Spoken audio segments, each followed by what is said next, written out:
Essentially, you had a government minister from India pledging that his nation would meet a 40% fossil fuel energy production commitment, and I believe he gave the year 2040 or so.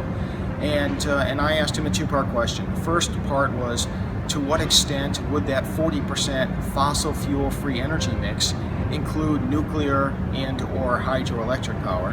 And the second part was, what would be an acceptable amount of increased energy costs to shoulder the Indian people with to meet this fossil fuel pledge?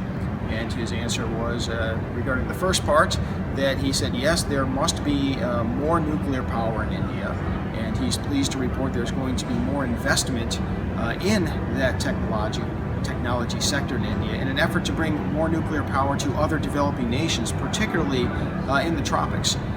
His second answer was he acknowledged that wind and solar power are more expensive than conventional power, but he did not feel that he could give a specific numerical answer as to what would be an appropriate economic burden to foist on the shoulders of the Indian people.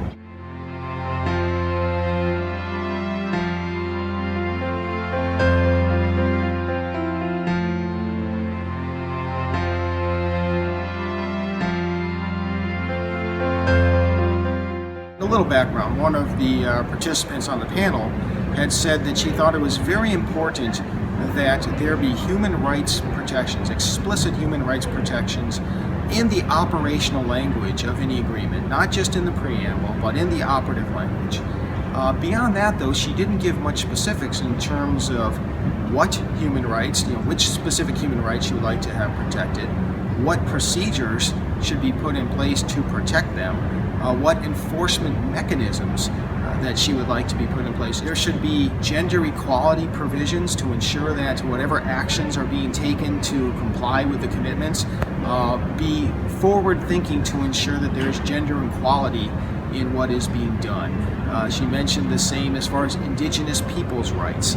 She mentioned the same as far as food security issues, to make sure that we're providing for enough food supply in whatever actions are taken. And fourth, something that was very interesting, she mentioned regarding workforce transition. And she said regarding that, she couldn't give much specifics other than that it should defer, the operative language should say that the United Nations or the operative country should defer to organized labor for these decisions, commitments, and enforcement mechanisms because they are, quote, the experts on this issue. I found that to be potentially opening quite a significant can of worms.